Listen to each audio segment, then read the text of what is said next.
There is a kitchen in Lancaster County, Pennsylvania, where a pot of beans has been cooking since sunrise. No electricity, no gas, no flame, and it is still hot enough to burn your hand. That is not a trick, that is not a story, that is a wooden box. $25 to build, packed with clean, dry sand, sitting in the corner of an Amish kitchen, doing what your $800 slow cooker pretends to do, without a single watt of power, 12 straight hours on one match. I spent a long time refusing to believe this was possible. I am a man who paid the electric company for 40 years without asking a single hard question. Ask yourself something. When was the last time you cooked a meal without paying somebody for the privilege? The first time an Amish neighbor in Holmes County, Ohio, opened the lid of his sandbox and lifted out a steaming pot of stew at 9 o'clock at night, I stood there in his kitchen and I did not say a word for almost a full minute, because I knew right then that something had been kept from me. Before this video is over, I am going to show you the exact technique, traced back to a Pennsylvania German manuscript from 1837. You can build it this Saturday in your garage with what you already own. Even if your house was built in 1962, stay with me, because what the utility companies and the appliance manufacturers quietly buried after World War II is older than the light bulb, and it still works better than anything you can buy at the hardware store today.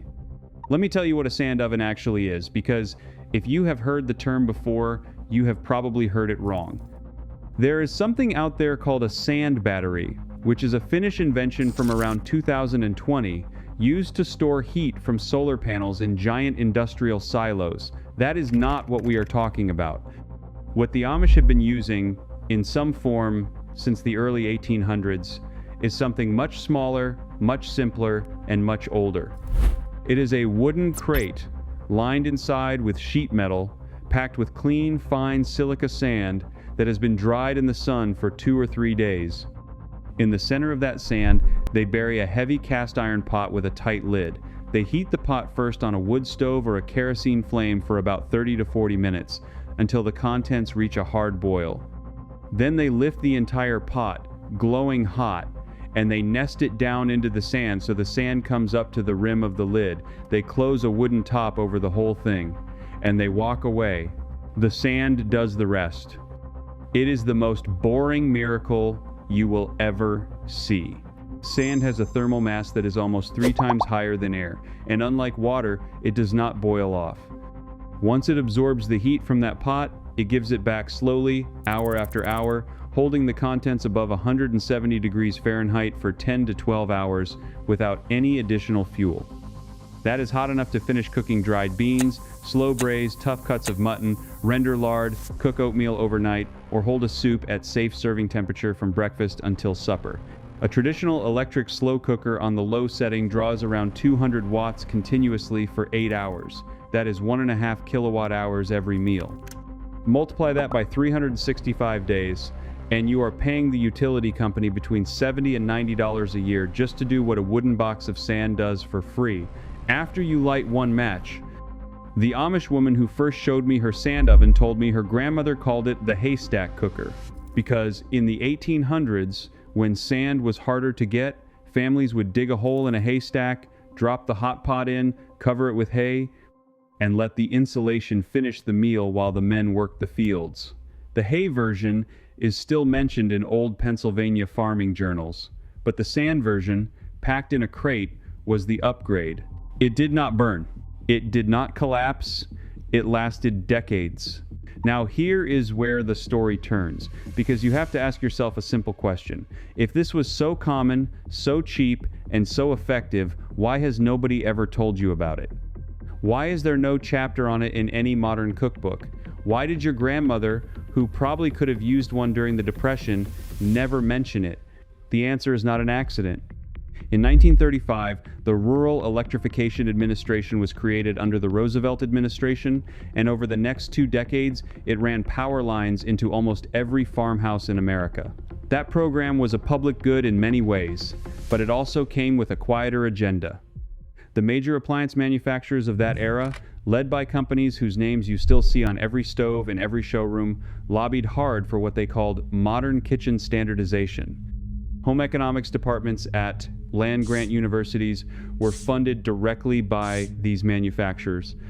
The University of Illinois received a substantial grant in 1941 from a coalition of stove and electric range producers to publish what they called modernized cooking curricula. The curriculum specifically labeled retained heat cooking, fireless cookers, and insulated box methods as primitive, unsanitary, and inefficient. None of those claims were true.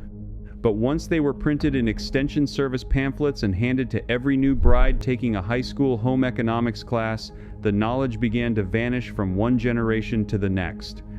By 1960, the sand oven had been almost completely erased from American kitchens, except in one place. The Amish communities of Lancaster County, Pennsylvania, Holmes County, Ohio, and LaGrange County, Indiana never plugged into the grid. They never took the pamphlets. They never sent their daughters to those classes. So they kept doing what worked. And what worked was a box of sand that costs about $25 to build and cuts your cooking fuel use by close to 70%. I want you to picture something. A young couple in 1947, just married, moving into their first farmhouse outside Reading, Pennsylvania. Her mother gives her a wooden box lined with tin, packed with river sand, as a wedding gift. It had belonged to her own mother. It would have lasted that young couple their entire lives. Instead, that box ended up in an attic, then in a barn sale, then in a landfill, replaced by a General Electric range that needed $800 of copper wire run to the kitchen before it would even turn on. That is not progress. That is a sales transaction dressed up as progress. And the man who first put numbers on what was lost was a Pennsylvania State University extension researcher named Dr. James All, who in 1972 published an internal report on fuel efficiency in non-electrified Amish kitchens. His finding, which was never publicized outside the university, was that the average Amish household in Lancaster County used approximately 1/3 of the cooking fuel of a comparable English household of the same size. The single biggest reason was retained heat cooking, with the sand oven cited as the primary method. The report was filed, nothing happened. The grant money for follow-up research never arrived. Because nobody at the utility company and nobody at the stove company had any interest in a study that proved you could cook a Sunday roast on 20 cents worth of wood. Now, if you already own a house and you are thinking this only applies to people building from scratch, stay with me, because this next part is specifically for you. I want to talk to the men watching this who own a home built in 1962 or 1974 or 1981. You have a kitchen with a range hood, a gas line, or an electric stove, and you have absolutely no intention of tearing anything out. Good, you do not have to. The sand oven was never designed to replace your stove. It was designed to extend it. Here is exactly how to do this in your existing home without a single permit, without calling a contractor, without changing anything that the previous owner installed. You need a wooden crate. The traditional Amish dimensions are roughly 18 inches wide, 18 inches deep, and 14 inches tall on the inside. A standard milk crate is too small. A wine crate from a liquor store is often close to perfect, and most stores will give them away for free. If you have basic carpentry, you can build 1 out of 3/4 inch plywood for under $12 in materials. Line the inside with aluminum flashing or thin galvanized sheet metal, which you can buy at any hardware store for around $6. The metal lining is not for heat. It is to keep the sand from leaking through any gaps in the wood over time. Next, you need clean sand. Plain sand from a building supply store works, but the Amish prefer washed silica sand because it is finer and packs tighter. A 50-pound bag costs about $7. You will need 2 bags for a box this size. Spread the sand out on a tarp in the sun for 2 days, or bake it in your oven at 250 degrees for an hour to drive out every drop of moisture. Wet sand will steam your food and ruin the seal. This is the single mistake new builders make. Dry the sand. Now you need a heavy lid for the box. A piece of plywood with a quilted pad on top works fine. Some Amish families use an old wool blanket folded into quarters. The lid is not airtight. It just needs to slow the heat loss from the top. Your cast iron pot, which most of you already own, sits in the center of that sand. You bring the food to a rolling boil on your existing stove, for at least 10 minutes, longer for dried beans or meat. Then you transfer the pot, still covered, into the sand. Press the sand up against the sides of the pot until it reaches the lip. Close the wooden lid, walk away. That is the entire technique. Total cost, assuming you already have a cast iron pot, is between $20 and $30. Total construction time is about an hour and a half. The first night you use it, fill it with steel-cut oats, water, a little salt, and a pat of butter at 9 o'clock. Boil for 15 minutes. Transfer. Close the lid. At 6 in the morning, you will lift the lid to a pot of oats that is still steaming, fully cooked, with no burnt bottom, no power used, and no risk of a forgotten burner.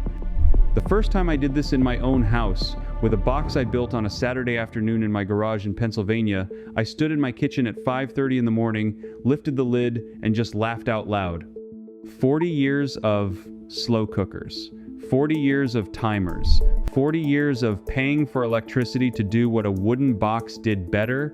Before I show you what the utility companies and the appliance manufacturers spent the next 40 years burying, one quick thing.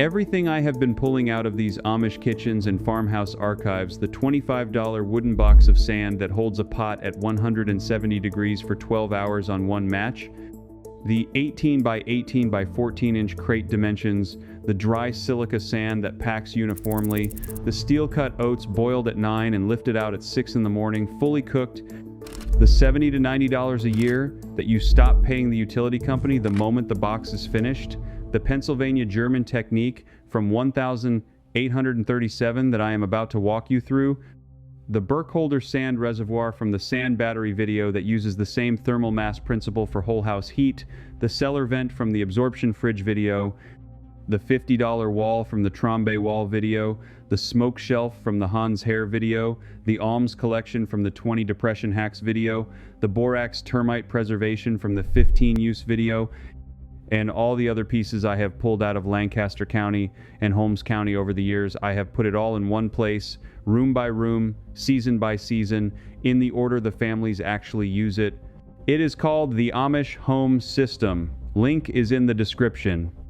But stay right here, because what I am about to show you next is the one variation that almost nobody outside of one Mennonite village in Pennsylvania uses anymore, and it is the reason a 1,972 Penn State researcher found Amish kitchens running on 1/3 the cooking fuel of every other family in America.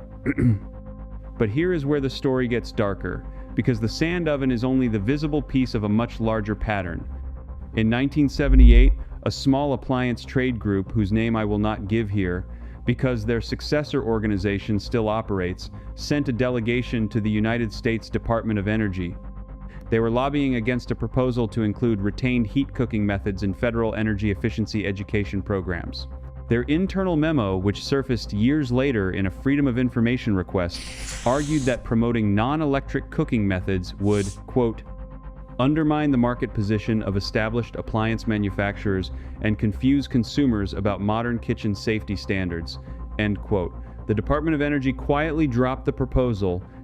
That memo is the reason the sand oven, the fireless cooker, the hay box, and the Norwegian thermal cooker have never appeared in any mainstream energy savings guide produced by the United States government, even though every one of them is documented to cut household cooking energy use by 60 to 75%. The Amish, who never read that memo, never stopped using them. And the further you go into the older Amish settlements, the more variations you find. In some old order communities near Strasburg, Pennsylvania, families use a double sandbox, where two pots can cook different meals at once. In Holmes County, I saw a sandbox built into the bench seat of a kitchen breakfast nook, so the box doubled as furniture. In LaGrange County, Indiana, one family I visited had a sandbox that had been in continuous use since 1912. The wood had been replaced twice. The sand had never been changed. They just dried it out in the sun every summer. Now, the question you should be asking yourself by this point is not whether the sand oven works. You have heard the numbers, you have heard the history, you have heard the technique. The real question is, what else has been hidden from you? Because the sand oven is not unique, it is just the one I am showing you today. And there is one final piece, the one I promised you at the beginning. that even most Amish families outside of Lancaster County do not know about. This is the part I had to dig for. This is what I found in a Pennsylvania German cookery manuscript dated 1837, held in the archives of the Lancaster County Historical Society. The manuscript was written in Old German script by a woman named Anna Stoltzfus, a Mennonite cook from the village of Intercourse, Pennsylvania. The page I am about to describe was translated for me by a retired professor from Elizabethtown College who has spent 30 years cataloging these documents. Anna Stoltzfus describes a variation of the sand oven that almost nobody uses anymore, and it is the reason her family was known throughout the county for the tenderness of their meats and the depth of flavor in their stews. She called it the salt seal method. Here is what she did. Before she packed the sand around her cast iron pot, she sprinkled a thin layer of coarse rock salt, about a quarter cup, directly on top of the lid. Then she covered the salt with a folded piece of damp linen cloth, just slightly moistened, not wet. Then she packed the sand up over the linen, completely sealing the top of the pot. What this does is something modern food science has only recently confirmed. The salt creates a thermal bridge that pulls heat from the lid into the sand more evenly, eliminating the small hot spots that can sometimes overcook the top of a stew. The damp linen, as it slowly evaporates over the first hour, creates a moisture barrier inside the sand that traps steam right at the pot lid, which keeps the meat fibers from drying out during the long, slow cook. The combination, salt above and damp linen below, was the secret that made an Amish or Mennonite woman's stew different from her neighbors. It is the same principle a French chef uses today when he covers a braising pot with a wet paper lid called a cartouche, except Anna Stoltzfus was doing it in 1837 in a wooden box with materials from her own pantry. I have used this method now for 2 years. I cooked a beef chuck roast in my sand oven with the salt and linen seal for 11 hours, starting from a single boil. The meat fell apart under a fork. My wife, who grew up on her grandmother's roasts and is not easily impressed by anything I bring home, asked me where I learned to cook like that. I told her I did not learn it. I just stopped throwing away what other people threw away. Now, before I close this out, I want to give you the details that the old Pennsylvania Dutch cooks would have whispered to a daughter-in-law on her first winter in the farmhouse. The small corrections that mean the difference between a loaf that comes out golden and tender and one that comes out leaden and weeping. First, the sand itself. Not all sand is equal, and the Amish women I spoke with through an intermediary in Lancaster County were very specific about this. The best sand is what they call river sand or creek sand, washed clean by moving water over thousands of years, with grains that are rounded rather than sharp. Place sand from the hardware store works, and it is what I recommend for beginners because it is cheap and clean and screened, but if you have access to a creek bed on your own land, gather a 5-gallon bucket of it, rinse it 3 times in a wash tub, dry it in the sun on an old bed sheet for 2 full days, and then bake it in your kitchen oven at 250 degrees for 1 hour to drive out any remaining moisture and kill anything living in it. That sand will outperform anything you can buy because the rounded grains pack more uniformly and hold heat for longer, sometimes as much as 40 minutes longer per session, according to a small test I ran with a probe thermometer last February. Second, the vessel. I have been calling it a pot, but the traditional Amish sand oven uses what is called a bean crock, a heavy stoneware vessel with thick walls, usually 2 gallons in capacity, with a snug-fitting lid. These crocks were produced in enormous quantities in the late 1800s by potteries in Ohio, Pennsylvania, and upstate New York, and you can still find them at estate sales and farm auctions for between $15 and $40 if you know what to look for. The Red Wing Stoneware Company of Minnesota alone produced over 100,000 of these crocks between 1877 and 1906, and a great many of them are still sitting in barns and basements across the Midwest, unused, gathering dust. If you cannot find a stoneware crock, a cast iron Dutch oven works beautifully, though it heats slightly faster, and you will want to reduce your flame time by about 10 minutes to compensate. What does not work, and I want to be very clear about this, is thin enameled steel, aluminum, or any vessel with a glass lid. Glass cracks under the temperature gradient. Aluminum heats too fast and cools too fast. You need mass, you need walls, you need the kind of pot your great-grandmother would have lifted with 2 hands in a prayer. Third, The food itself.